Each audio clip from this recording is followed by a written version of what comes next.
Alors, Père, on veut te remercier pour cette grâce qui nous permet encore une fois d'avoir un frère fidèle qui vient nous partager ta parole, nous partager des merveilles qu'il a découvertes dans ta parole à toi, des merveilles que toi-même, Seigneur, tu as préparées d'avance. Et puis, merci encore pour ce frère béni. Et instruis-nous ce matin, s'il te plaît, en Jésus. Amen. Bonjour et bienvenue au message d'aujourd'hui. Que signifie le chiffre 8 dans la Bible? Comme il a déjà été dit, il aurait été impossible pour des hommes saints d'esprit, d'environnement et de circonstances différents, et si largement séparés les uns des autres par plusieurs centaines d'années, d'avoir écrit sans aide des livres qui nous présentent le même usage des nombres bibliques, des nombres dans la Bible, comme moyen de révéler les vérités spirituelles profondes de Dieu. Je voudrais remercier Liliane Lafrance qui m'a donné un petit coup de main avec le message. Elle m'a écrit, j'ai trouvé quelques idées sur ce chiffre sur l'Internet. C'est le chiffre de Jésus, nouveau départ et résurrection. Bravo! C'est en plein ça le thème du message d'aujourd'hui. Alors, j'étais heureux de savoir que dans l'auditoire, il y a des gens qui se préparent même lorsque je prépare moi-même le message sur les nombres. Alors, c'est très, très juste d'avoir trouvé ces trois choses-là. L'application spirituelle à certains nombres prouve qu'il n'y a qu'une seule solution, et c'est la solution donnée par la parole de Dieu elle-même. Il est écrit, « Ce n'est pas par une volonté d'homme qu'une prophétie n'a jamais été apportée, mais c'est poussé par le Saint-Esprit que des hommes ont parlé de la part de Dieu dans 2 Pierre 1, 21. Le Nouveau Testament a été écrit pas seulement, c'est-à-dire que le Nouveau Testament a été écrit par 8 personnes, par 8 hommes. Matthieu, Marc, Luc, Jean, Jacques, Pierre, Jude et Paul. Oui, le chiffre 8 dans la Bible représente un nouveau départ. Même si vous couchez le 8 à l'horizontale, on dit que c'est un chiffre infini. Mais dans la Bible, c'est ce que nous voulons, c'est ce qui nous intéresse ce matin, de regarder ce que le chiffre 8 nous donne comme information dans la Bible aussi. Donc l'exemple, le véritable événement d'un nouveau départ pour la vie éternelle sera lorsqu'une personne née de nouveau ressuscitera des morts ou sera instantanément transformée à la venue de Jésus sur les nuées. Il est écrit, le Seigneur lui-même descendra du ciel, et les morts en Christ ressusciteront premièrement.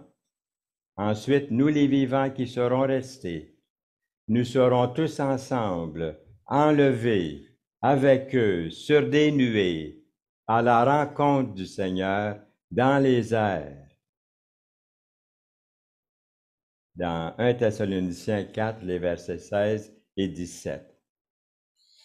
Jésus s'est montré vivant 8 fois après sa résurrection d'entre les morts. Premièrement, sa première apparition était à Marie de Magdala. Jésus, étant ressuscité le matin du premier jour de la semaine, apparut d'abord à Marie de Magdala, de laquelle il chassa 7 démons, dans Marc 16, versets 9 à 11. Deuxièmement, Jésus s'est ensuite montré à 2 disciples se rendant à Emmaüs, dans Luc 24. Ensuite, il est apparu à tous les disciples, sauf Thomas, dans Jean 20, versets 19 à 24. Puis, une semaine plus tard, Jésus apparut à tous les disciples, quand Thomas était présent, lui aussi, dans Jean 20, les versets 26 à 29. Il est écrit, Jésus vint, les portes étant fermées, se présenta au milieu d'eux et dit, la paix soit avec vous. Puis il dit à Thomas, avance ici ton doigt et regarde mes mains. Avance aussi ta main et mets-la dans mon côté. Et ne sois pas incrédule, mais crois. Jean 20, versets 26 et 27. Thomas lui répondit, mon Seigneur et mon Dieu. Jésus lui dit, parce que tu m'as vu, tu as cru. Heureux ceux qui n'ont pas vu et qui ont cru. Je vous demande, est-ce que vous avez vu, vous? Non, moi non plus, mais j'ai cru. Avez-vous cru? C'est très important de croire. Et voyez, il fait une félicitation à nous tous. Heureux ceux et celles qui n'ont pas vu et qui ont cru, qui croyaient en ce moment en Jésus. C'est pas merveilleux? Gloire à Dieu pour ça. Jean 20, versets 28 et 29. Cinquièmement, selon l'apôtre Paul, Jésus-Christ a également été vu par 500 croyants à la fois. Il est écrit, il est apparu à plus de 500 frères à la fois, dans 1 Corinthiens 15, les versets 4 à 7. Jésus a également rencontré ses disciples au lieu désigné en Galilée, Matthieu 28, 16 et 17, et aussi sur les rives, nous lisons, sur les rives de la Galilée, dans Jean 21, les versets 1 à 24, on peut trouver ça dans le contexte. Et finalement, sa dernière rencontre a eu lieu sur le mont des Oliviers, où il a donné des instructions à ses disciples avant de monter au ciel. Dans Acte 1, il est écrit, après avoir dit cela, il fut élevé. Pendant qu'il le regardait, et une nuée le déroba à leurs yeux. Jésus va revenir de la même manière que ça ici. Il va revenir sur les nuées de la même façon. Et nous, les croyants, l'Église, nous allons aller à sa rencontre dans les airs.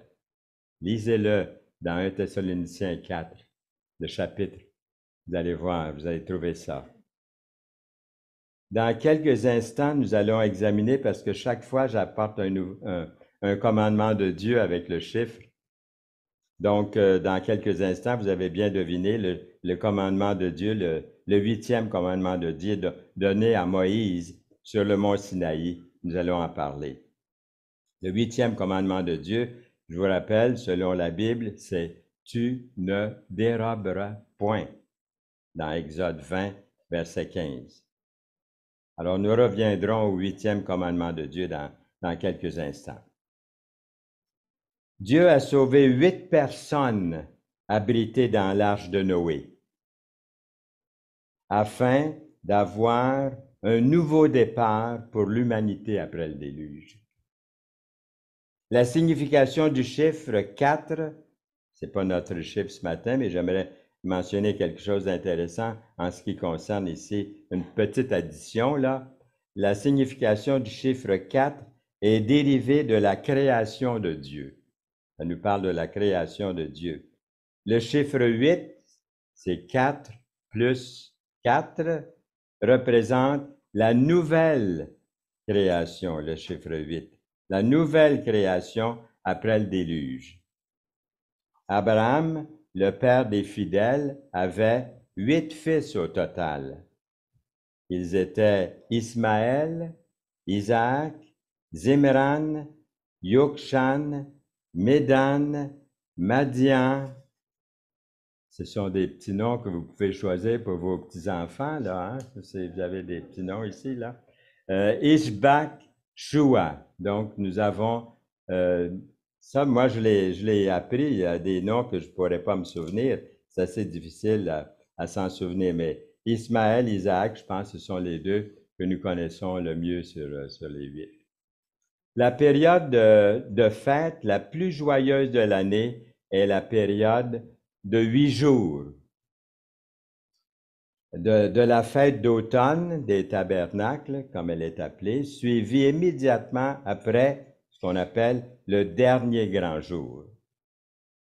Jean-Baptiste, il vit Jésus, Jean-Baptiste, venir à lui et il dit, « Voici l'agneau de Dieu qui ôte le péché du monde » dans Jean 1, 29. Comme l'agneau pascal de l'Ancien Testament, Jésus a été choisi comme l'agneau pour enlever les péchés de l'homme le jour hébraïque de l'an 10 Nisan après Jésus-Christ. C'est comme au mois d'avril, il y en a qui ont suggéré le 1er avril l'année 30.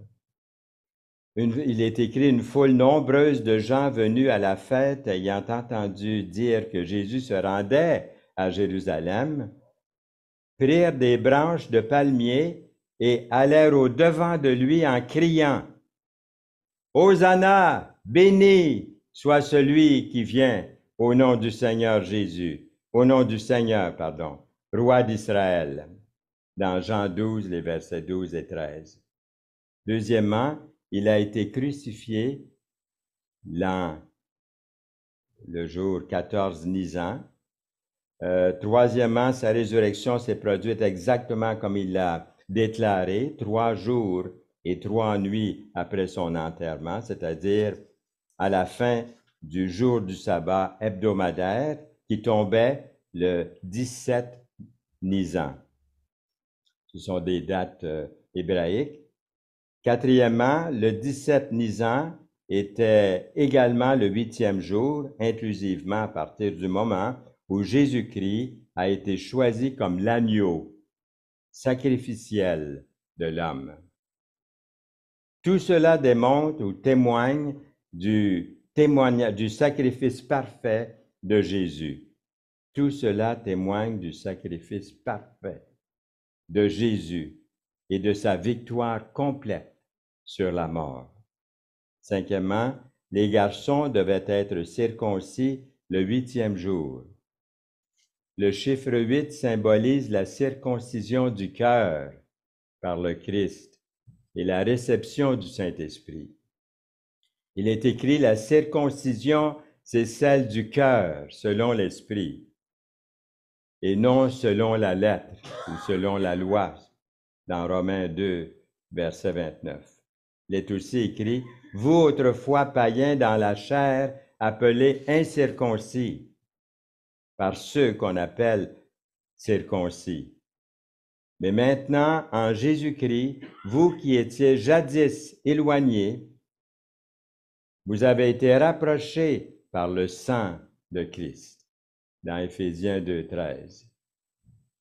Après les 7 semaines de la récolte du printemps, le lendemain, le 5e jour, c'est la Pentecôte. Et ce jour-là est aussi le 8e jour de la 7e semaine. Cette combinaison du 8e jour et du 50e jour représente la première résurrection, lorsque les saints seront ressuscités des morts et rendus immortels. Il est écrit, « Voici, je vous dis un mystère.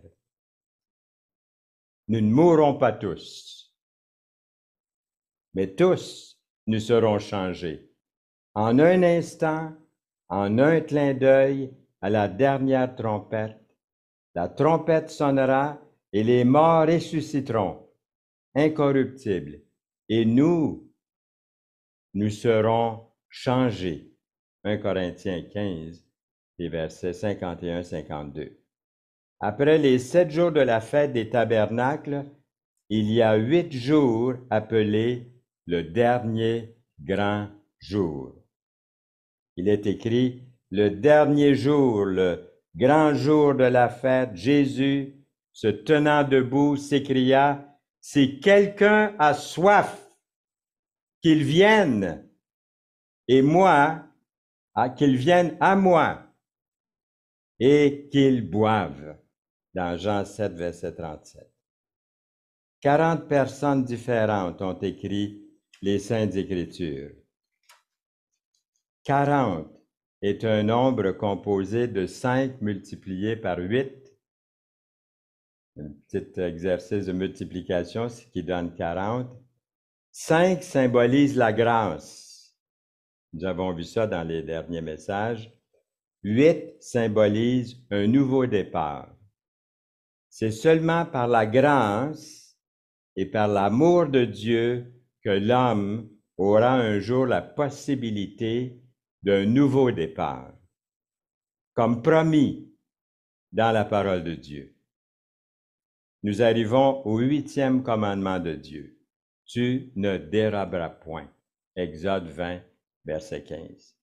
Autrement dit, ne pas s'attribuer ce qui ne nous appartient pas.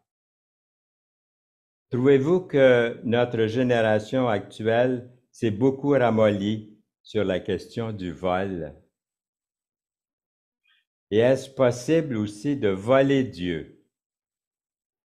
Est-ce que vous barrez les portes chez vous quand vous partez ou même lorsque vous êtes à la maison? Est-ce que les portes sont fermées à clé? Vous rappelez-vous le temps où on ne barrait pas les portes? Quand j'étais jeune, on ne barrait pas les portes chez nous. J'habitais Trois-Rivières, une grande ville pourtant, mais il n'y avait pas, c'était rare qu'on entendait parler de quelqu'un qui s'introduisait comme ça dans une maison. Quand nous sommes partis, nous avons commencé dans l'œuvre, nous nous sommes installés dans une petite ville, une ville un peu plus petite, à peu près 10 000 de population à ce moment-là, à Montmagny.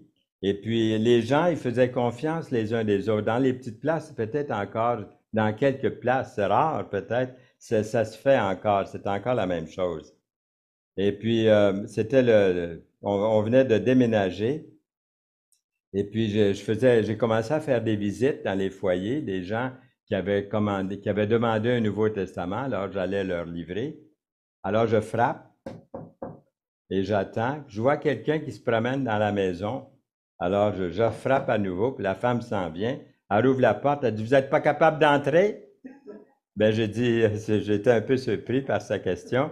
J'ai dit « Bien, d'habitude, je frappe, puis j'attends qu'on vienne me répondre. » Elle dit « Vous n'êtes pas de Montmagny, vous, hein? » Donc, voyez-vous, c'était dans les petits villages, on se fait encore confiance, ce qui est beau, ce qui est merveilleux, mais aujourd'hui, c'est plutôt rare. Peut-être que ça ne se fait plus non plus, même dans ces petites villes ou des villes un peu plus petites. Il y avait aussi, on venait de déménager, comme je vous ai dit, et puis tout à coup, la porte rouvre, j'étais pas à la maison, puis il y a 3 ou 4 jeunes qui rentrent dans la maison, sans frapper. Yolande arrive dans le salon, puis elle voit, qu'est-ce que vous faites là? Eh bien, ils ont dit, on s'en vient faire une visite, parce qu'ils pensaient qu'ils ne savaient pas que les gens étaient déménagés, ceux qui habitaient là avant, donc ils rentraient tout simplement comme ça pour faire une visite. Donc, c'était la belle époque, hein? Durant l'émeute dans une grande ville américaine, un journaliste demande à quelqu'un ce qu'il vient de voler. Le type répond « Des disques gospel intitulés « I love Jesus ». Imaginez-vous. La plupart ne considèrent pas tricher aussi comme étant un vol. Tricher sur l'impôt, à l'école, dans les sports, dans les jeux. Vous avez vu ces affiches « Piquer, c'est voler » 74% des gens diront que prendre quelque chose d'une autre personne n'est pas mauvais si elle n'en a pas besoin de cette chose-là qui a été prise. Le shoplifting, comme on dit en anglais, le vol à l'étalage, dans tous les magasins est un vrai problème et fait augmenter beaucoup les prix aux consommateurs. Un jour, j'ai appris qu'un camion semblable à la Brinck a perdu plusieurs sacs d'argent pour un montant d'environ 1 million de dollars lorsque les portes du camion se sont ouvertes sur une voie d'autoroute très achalandée. 200 personnes se sont arrêtées et se sont précipitées dans les sacs pour se servir de l'argent Puis une seule personne est retournée avec un des sacs qui contenait à lui seul 57 000 $. Heureusement qu'il y a aussi beaucoup plus de gens honnêtes, je pense. Dans les gares puis dans les aéroports, vous avez peut-être vu des fois, gardez l'œil ouvert sur votre valise.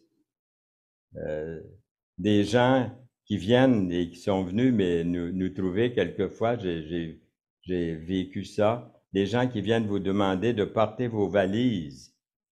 Et c'est pas toujours avec de bonnes intentions qu'ils le font. Donc, on voit que c'est ancré pas mal dans la société. Voler sous toutes ses formes est mal. Est-ce que vous avez vu la nouvelle technique, ça a été annoncé cette semaine, la nouvelle technique de vol qui est arrivée à Montréal? Vous en avez sûrement entendu parler, vous aussi. On peut voler une auto maintenant avec les bidules là, pour ouvrir l'auto. C'est un appareil qui augmente le son de votre bidule qui est dans la maison et ça fait partir votre auto. Donc, ils disent de ne pas mettre nos appareils qui démarrent l'auto trop proche des portes ou des fenêtres parce que il y en a qui vont utiliser ça pour prendre l'auto. Voler l'auto. Voler est un péché, premièrement, contre Dieu parce que ça détruit notre confiance en Dieu. C'est un péché contre la société parce que ça trahit l'amour et la confiance que les autres placent en vous. Se faire voler nous enlève notre sens de sécurité plus que les biens que nous nous sommes fait prendre. On s'est tous fait voler à un moment donné quelque chose à un certain moment et c'est pénible. Un jour, je me suis arrêté sur le lieu d'un accident, il y avait des blessés. Il y avait une voiture s'est arrêtée tout à coup près de cet accident. Et puis ses occupants, 3 jeunes sont sortis de l'auto, ils ont ouvert le coffre de l'auto, et puis devant les yeux de tout le monde, ont pris ce qu'il y avait dans le coffre d'auto. Je les ai vus faire. Une attaque à notre propriété est une attaque personnelle. Sommes-nous vraiment propriétaires de ce que nous possédons? Y a-t-il quelque chose qui nous appartienne vraiment? Nous chantons des fois, « Mon Dieu possède toutes choses ».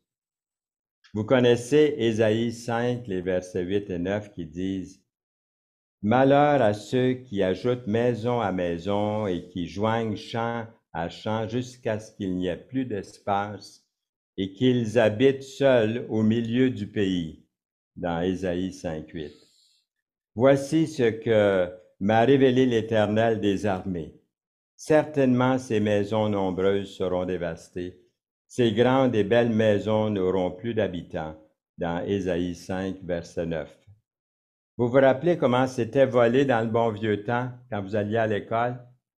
Voler une efface, voler des crayons, comme voler des gommes à effacer ou de la peinture dans les compagnies. Moi, je travaillais pour une grande compagnie, puis la compagnie s'est plainte qu'il y avait des gens qui volaient de la peinture, des clous, des boulons, toutes sortes de choses. Un jour, à l'école, la maîtresse a dit à la classe que quelqu'un avait volé une belle efface neuve à une des élèves. Et puis, elle a dit, on va sortir la classe. Tout le monde sort dans le corridor. Et la personne qui a volé la belle efface, s'il vous plaît, remettez-la dans le bureau là, dont vous l'avez volé. Et puis, ma sœur est allée avec toutes les autres filles dans le passage. Puis, une à une, les filles rentraient dans la classe. Mais quand c'est venu le tour de Louise, ma sœur, elle sortait plus de la classe. Puis toute la classe, puis la maîtresse était dans le passage. Ils se demandaient qu'est-ce que c'est qu'elle faisait. Et puis finalement, ils ont ouvert la porte de la classe, puis ils ont dit, « Louise, qu'est-ce que vous faites là? » Elle a dit, « Bien, je cherche s'il y a un pupitre qui manque une efface pour pouvoir dire que elle cherchait le voleur, autrement dit.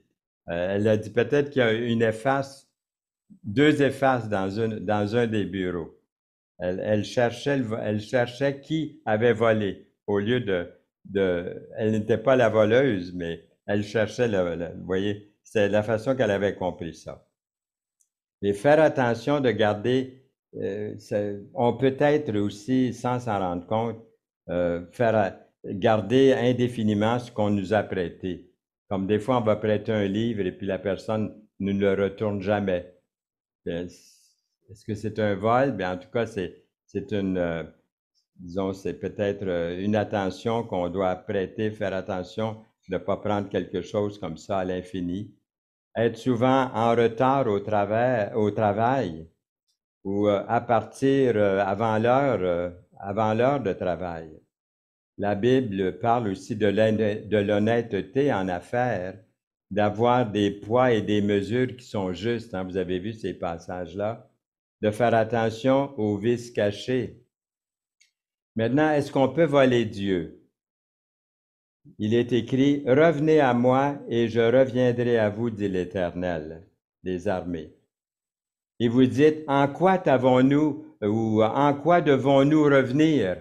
En quoi devons-nous revenir? » Malachie 3, 7. Un homme trompe-t-il Dieu? Car vous me trompez. Et vous dites, en quoi t'avons-nous trompé? Alors Dieu dit, dans les dîmes et les offrandes. Vous êtes frappés par la malédiction et vous me trompez, la nation tout entière, dans Malachie 3, les versets 8 et 9. Alors le Seigneur dit, apportez à la maison du trésor toutes les dîmes, afin qu'il y ait de la nourriture dans ma maison. Mettez-moi de la sorte à l'épreuve, dit l'Éternel des armées, et vous verrez si je n'ouvre pas pour vous les écluses des cieux, et si je ne répands sur vous la bénédiction en abondance, dans Malachie 3, 10. On doit au Seigneur les dîmes et les offrandes. Il est écrit, à l'Éternel la terre et ce qu'elle renferme, le monde et ceux qui l'habitent, dans Psaume 24, 1. Juste un petit mot concernant la dîme et les offrandes, ce n'est pas notre sujet, et ça fait partie quand même de ce commandement de Dieu, puisqu'il est question ici en quoi t'avons-nous trompé, hein? On demande et Dieu répond. Donc, c'est vrai, il y en a qui vont dire, bien, c'est dans l'Ancien Testament, c'était rigide, il fallait absolument donner 10%, et puis on est maintenant dans le Nouveau Testament. Bien, au fond, ce qu'on doit se dire, c'est que c'était ça dans l'Ancien Testament, c'est vrai. Ça veut dire que dans le Nouveau Testament, tout appartient quand même au Seigneur, on lui redonne une part. Ça n'a pas besoin d'être exactement 10%. Je pense que sous la grâce, tout appartient au Seigneur. On peut lui donner, vous avez peut-être entendu parler d'un homme d'affaires chrétien qui donnait 90% de son revenu, finalement, quand il est devenu très, très riche. Donc, au début, quand on gagne, je me rappelle, j'ai commencé avec 17 $ par semaine. Ça, c'était dans les années quoi, ça? C'était dans les années 50, hein? Les salaires n'étaient pas gros à l'époque. Donc, 17 $, c'était quand même un bon salaire pour un jeune homme qui commençait à cette époque-là. Alors, quand j'ai dit, il faut que je donne 1,70 $, je trouvais ça pas mal beaucoup parce que si vous achetiez un gallon de sirop d'érable, ça vous coûtait 1,50 $ à l'époque, un gallon de sirop d'érable. Aujourd'hui, acheter un gallon de sirop d'érable, vous allez voir que vous allez payer pas mal, hein? C'est pas on ne vit pas dans la même époque. Mais quand même, on donne au Seigneur une partie. Moi, j'aime l'appeler l'offrande. Je ne l'appelle pas dîme quand je donne, parce que l'offrande, je peux donner plus que 10, je peux donner moins que 10, ça dépend. C'est ce que le Seigneur vous met à cœur de donner pour lui, mais selon le montant d'argent que le Seigneur vous donne. Mais au moins, je dirais 10%. C'est vraiment la norme en ce qui concerne la dîme et les offrandes. Peut-être un des anciens, un des enseignants voudra un jour donner un enseignement plus détaillé, un peu mieux que les quelques paroles que j'ai pu dire ici en avant ce matin. Mais on voit que c'est C'est quand même quelque chose que le Seigneur souligne bien dans la parole, dans l'Ancien Testament. Et ça ne veut pas dire que dans le Nouveau, on ne doit pas être généreux envers l'offrande que nous donnons au Seigneur, c'est certain. Je pense qu'on a tous compris ça. Le vol conduit, on revient au vol ici, le vol conduit à la déception et au mensonge. Trouvez-moi un voleur qui ne sait pas mentir. Le voleur devient méfiant des autres, comme celui qui a volé une auto. Il a volé une auto. Lorsque la police a trouvé l'auto volée, le voleur avait fait installer un super système anti-vol dans l'auto. Voyez-vous? Le voleur n'est jamais satisfait. Il recommence toujours. Il se donne beaucoup de peine pour obtenir la chose enviée. Paul, en s'adressant aux sauvés, aux nouveaux convertis, dit que celui qui dérobait ne dérobe plus, mais plutôt qu'il travaille en faisant de ses mains ce qui est bien pour avoir de quoi donner à celui qui est dans le besoin. Éphésiens 4, 28. La restitution est un important principe biblique. Le vol est puni très sévèrement dans certains pays. La Bible ne réclame pas la peine capitale pour un vol, mais exige la restitution. Qu'est-ce que c'est la restitution? La restitution, ça démontre un cœur repentant. Les personnes sont plus importantes que les objets volés. Il faut désirer vivement que la victime soit dédommagée, autant que le voleur soit réprimandé. J'ai lu des extraits de l'évangéliste W.P. Nicholson de Belfast, en Irlande, au tournant de l'avant-dernier siècle, qui prêchait l'Évangile aux ouvriers affectés dans les ports de mer. Il prêchait avec tant de conviction, en insistant sur une vraie repentance, que plusieurs hommes acceptèrent le Seigneur Jésus-Christ comme Sauveur et Seigneur de leur vie et commencèrent à rapporter les choses qu'ils avaient volées dans les entrepôts du port. Les autorités ont fini par dire à l'évangéliste, « Voulez-vous arrêter de prêcher, s'il vous plaît? » Les ouvriers, dans un communiqué public, ils avaient écrit d'arrêter de rapporter les objets volés, on ne sait plus où les mettre. Il est écrit, que servira-t-il à un homme de gagner tout le monde s'il perdait son âme? Ou que donnerait un homme en échange de son âme? Matthieu 16, verset 26. Il est écrit aussi, cherchez premièrement le royaume et la justice de Dieu, et toutes ces choses vous seront données par-dessus. Matthieu 6, 33. Les hommes ont créé la Société des Nations et plus tard les Nations Unies dans l'espoir d'apporter la paix sur la terre. Cependant, ils n'ont pas réussi à apporter l'unité et la paix. Là où il y a unité, il y a paix. C'est ce que nous prions pour notre Église aussi, hein? L'unité, ça apporte la paix. Dans Jean 10, verset 16, Jésus dit, « J'ai encore d'autres brebis. » Écoutez bien ceci. Jésus dit, « J'ai encore d'autres brebis. » Je pense qu'il pensait à nous, là. « J'ai encore d'autres brebis qui ne sont pas de cette bergerie. Celles-là, il faut que je les amène. Elles entendront ma voix. » Est-ce que vous entendez sa voix ce matin? Est-ce que vous avez entendu la voix du Seigneur? Je ne parle pas de sa voix là, de coup de tonnerre, mais au travers de ma voix, de sa parole, de la parole de Dieu. Est-ce que vous entendez sa voix? Il dit, il y aura un seul troupeau, un seul berger. C'est lui Jésus dans Jean 10, verset 16. Désirez par-dessus tout ce que Dieu vous offre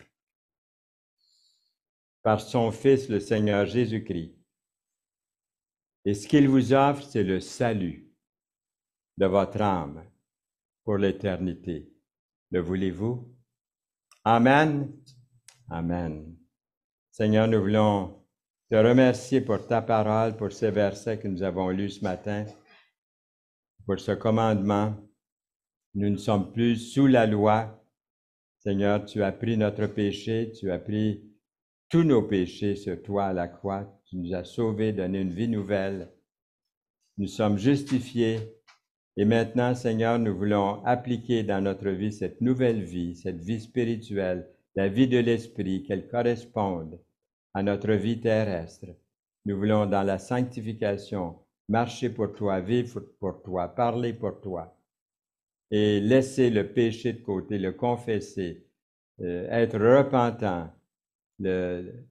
Merci Seigneur pour ton pardon, ta justice qui a été exercée par Jésus-Christ en donnant sa vie, en versant son sang à la croix pour moi et pour ceux et celles qui mettent leur confiance en Jésus.